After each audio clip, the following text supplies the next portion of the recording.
Hello everybody, hope everybody's doing great today. I hope this video finds you in high spirits, and I appreciate the 1 and 2 you'll be watching this video. I hope you enjoy it. And if you're viewers 3 and above, hey, you're my bonus audience. I hope you enjoy it as well. And hopefully everybody can join me in a future video, or you can watch one of the videos I made in the past. But today we're going to be watching, we're going to be talking, I'll be talking about the Korean drama, My Mister. From what I understand, from what I've heard and read, My Mister was kind of a controversial show when it first came out due to the large age gap between our male lead and our female lead. I guess it's kind of a taboo issue there in Korea. Not really sure. Just what I've read, that a lot of the Korean public didn't like the idea that there'll be a large age gap between our two leads. I guess here in America, this kind of compare societies a little bit, and when it comes to movies and TV shows, I think in America we're kind of used to it. At least back in the day we were, considering when you watch a Audrey Hepburn show, when it comes to a movie, when it comes to Sabrina or Charade, there's a large age gap between her character and the male lead, and it's kind of more of a common thing to see in American films and TV shows, to see a male lead being a lot older than a female lead. However, I have noticed here recently that they've kind of narrowed the age gap between the two leads here more recently, but back in the day it was more common to have a large age gap. But enough about that stuff. Let's get into My Mister. So My Mister is basically about a mid-management guy who gets caught up in a kind of like a political situation in his company. You got two factions with this large corporation, and they're both trying to vie for more power and try to get their leader to be the next CEO. Turns out the founder of this corporation, he's old, and he's don't have very much longer to live, and he doesn't have any children to give his company over to.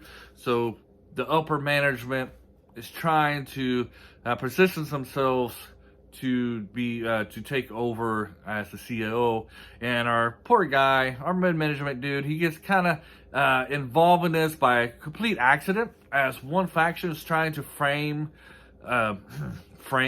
somebody from the other faction for taking bribery money from outside sources. And our mid-management guy, his name is similar to one of these upper management people, and he ends up receiving the money. And he's kind of freaking out at first because there's a large sum of money, he doesn't really know what to do with it. And our female lead, she gets involved in this because she sees that he received some kind of package, and that it was some money, and she's like heavily in debt. She owes some loan sharks, we'll call them loan sharks, some money.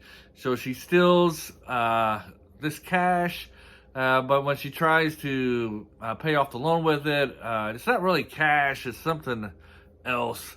I can't remember what else it was, but it wasn't cash, it was something else you could use for currency. And when she tries to pay off the loan sharks, the loan shark really has a grudge against our female lead, and he won't accept it. And he tries to call the cops on her, so she ends up taking it back and kind of taking it back to the company. And instead of giving it back to our male lead, she kind of throws it in the trash, which benefits our guy because he doesn't get framed for taking money from outside corporations. And through this, our two leads kind of form a relationship and a bond. And our male lead, he is much older than our female lead, and he's kind of takes her under his wing, not just in the company, because she's kind of like a part-timer. She's a part-timer intern. Well, not really intern, she's just a part-timer. All right. She's just a part-timer, and he kind of takes her under her wing, not just about how to work, but like in life in general. Our female lead has really had a rough life. Her parents kind of abandoned her when she was a kid. She was raised by her grandma, who was deaf, and her parents had accumulated a huge amount of debt. And so they always got these people, she always has these people trying to get money from her to pay back the loans that her parents took. So you see like she's really struggled, and she's lived a hard life, and it's not a life that's always been clean. You know, she's kind of dipped into the life of crime. You know, she knows how to do some legal doing. She knows how to do some illegal stuff. And so our male lead there, he takes her under wing, you know, teaches her some life lessons, and they bond this very good relationship with each other. What makes the female lead really a great character it's a really good show, is that the female lead also is helping out our male lead. She's kind of helping him with those above him, the management above him, are trying to use him one way or another. It gets to a point where, you know, the bad faction is trying to get him fired, and she's kind of helping him with that. But at the same time, she has her own needs that she needs to meet. And so the bad faction, I want to call bad faction, is kind of using her, and she's kind of using them to help her with her difficulties type of thing. Financial difficulties, not her moral difficulties, because our male lead is really helping her out with that kind of stuff. But anyways, gets back to the point. To the female lead is that through this series, you're always hoping that she makes the right decision, because she doesn't always make the right decision. So you're hoping, you know, like, there's lots of times where you're like, she does things that would benefit our male lead, and there's times when it would detriment our male lead, and then you're just like, oh, hope she makes the right decision. So she's like right there on the borderline.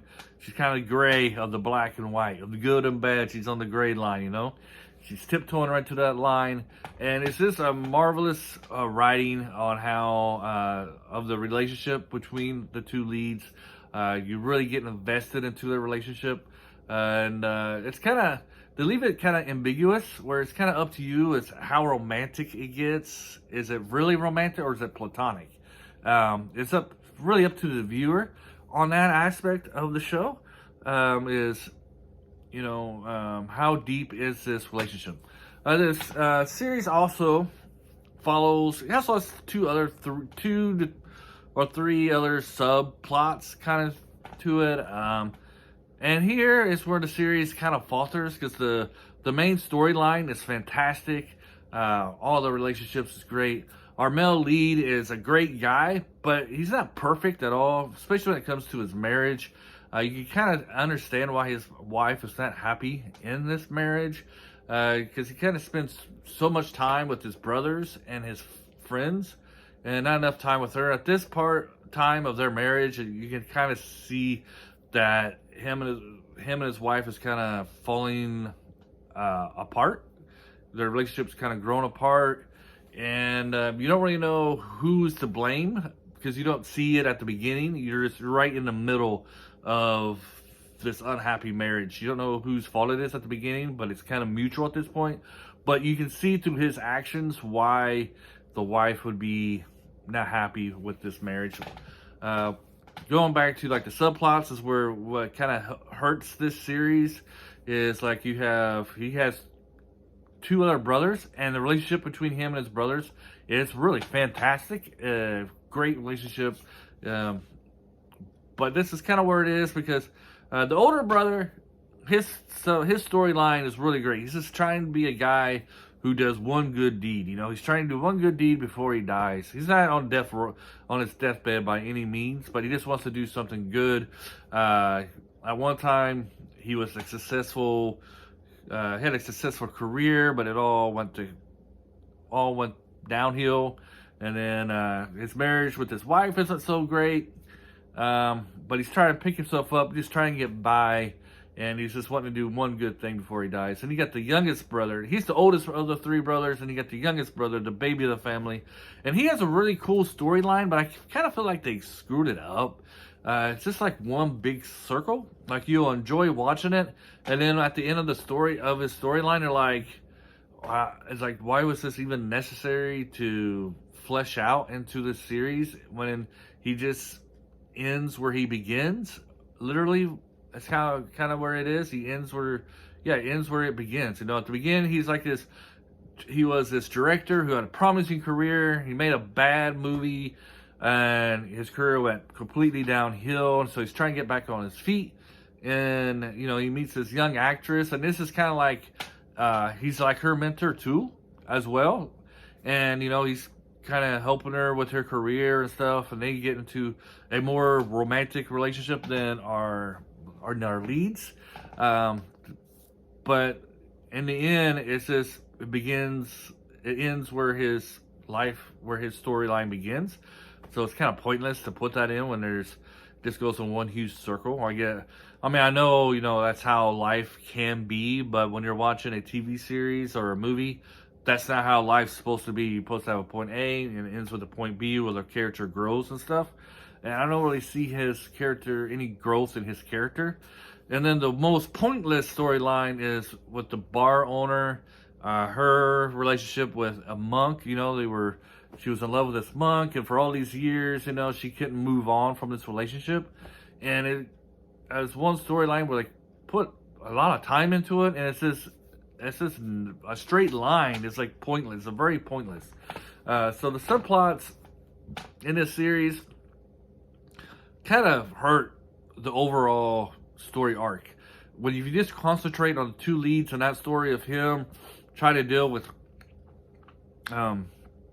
his marriage and try and survive in this company where you got one side trying to get him fired, and you got another side trying to get his support to help him and all, and then his relationship with the female lead, you know, being her mentor and her leaning on him and him kind of counting on her. That's where this series really strives, is with the leads. That's a great storyline. It's just the subplots kind of hurt it. I guess one word of advice here at the end, it also going to be kind of slow at points. But if you go into the first episode, it's just introducing you all the characters, and it can get kind of boring.